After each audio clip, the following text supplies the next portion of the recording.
прехвърлили сместа тук в... О, не! Опа, чакай. Всичко е под контрол. Здравейте, добре дошли в канала. Днес отново си имам на гости Симонка и ще готвим торта. А защо тя е с магически крила, нямам представа, но най-вероятно защото трябва магия за тази торта, тъй като тортата се прави от нищо. Или поне почти нищо. Сега, всички продукти, както винаги, ще ги има в текста под видеото, но ще дадем на Мони думата да ни каже какво ще използваме днес. Ако тя забрави нещо, аз добавям след нея. Скир, гръцко мляко. Да, гръцко мляко е добре. Това какво е? Помниш ли как се казваше? Протеин. Протеин, доза протеин. Това помниш ли как? Желатин и какао. Добре, какаото го познаваш, защото да. Сега, какво друго, т.е. какво трябва да отбележа тук нещо много важно. Ако не искате да използвате протеин, тази торта може да си я направите и без протеин. По принцип това няма да повлияе на консистенцията й.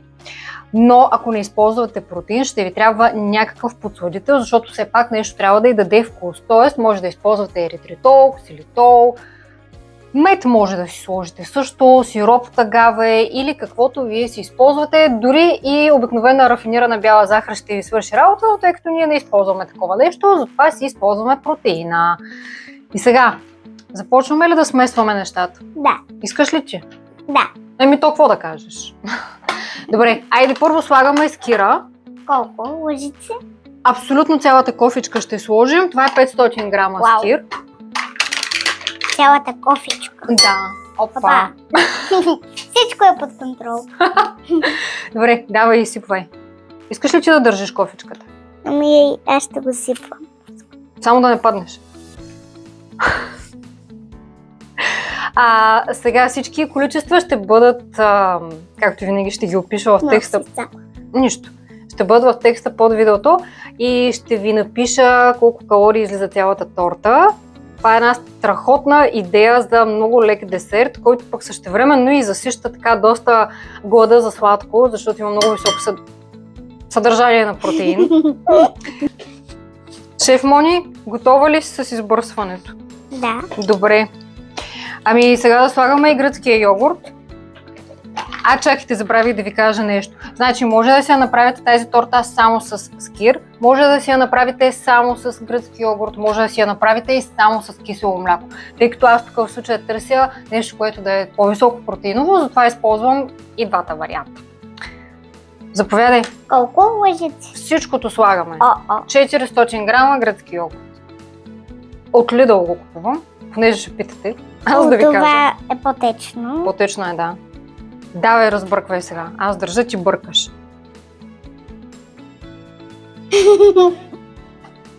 Магическото крило по магически начин май ще ми бръкне в окото. Опа, чакай.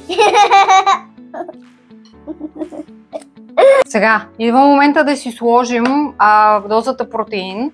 Ако не слагате протеин, както говорихме в началото на видеото, си слагате тук подсладителя. Това ще отнеме малко време бъркането. Може ли аз да изсипя другите две? Можеш, ама първо трябва да разбъркаме тук хубаво. А вилицата за какво ми е? За мен. Дръж лъжицата. Шоколадово яйце. Възможно е протеина и с вкусна бисквитка. С ванилия би станало страхотно. Давай, бъркай. С ванилия би станало също според мен страхотно. А иначе има опция и да си го направите и с шоколадов протеин. Ще си стане една изцяло шоколадова торта. Между другото, тортата е изцяло без брашно. И е по-скоро напомня на тези десерти тип, как се казва, парфе. Не е точно желе, въпреки че ще използваме желатин. Няма онзи гадния вкус на желетата. Може ли да кажа нещо? Да. Салфетка се омаза, защото малко го бързах да не се изцапам. То цялата кухня сме омазали в момента, така че шко точно. Не знам дали сте чували. Има един израз, че никой архитект не е проектирал кухня, в която да се събират две домакини. Много ми е трудно в момента. Особено са и това нещо тук.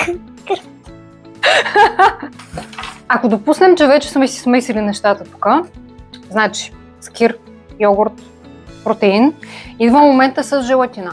използваме... Чакай, няма да го слагаме сега. Първо трябва да го разтопя. Не знаеш? Да. Значи, протеина, глупиче.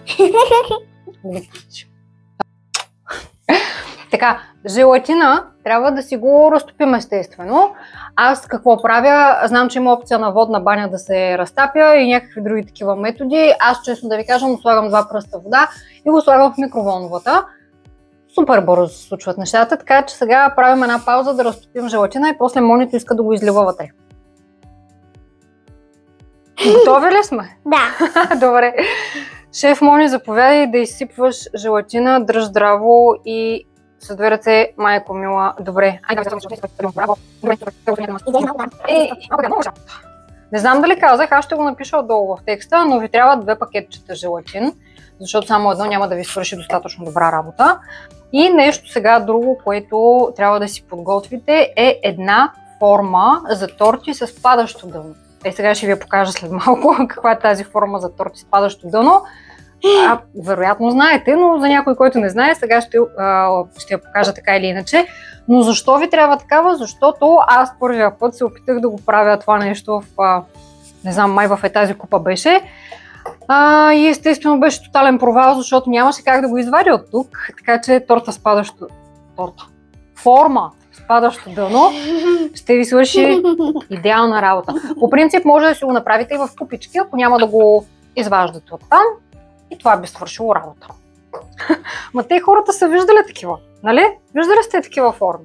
Едно време баба ми и майка ми правеха сладкиши и торти в такива форми. Ето към това нещо се закопчава, като се разкопче, опа! И дъното пада. Сега, и какво ви трябва вътре? Ви трябва да си сложите, как се казва, такова фолио, стреч фолио. Така. И започваме да си прехвърляме сместа в тази формичка.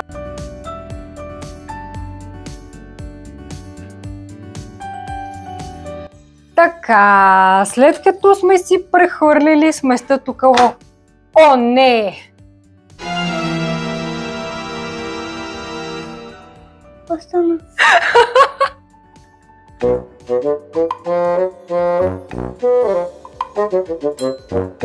Ами, не си вдигайте формата от масата, така като я хващате. Тоест, не я хващайте отстрани, като я вдигате.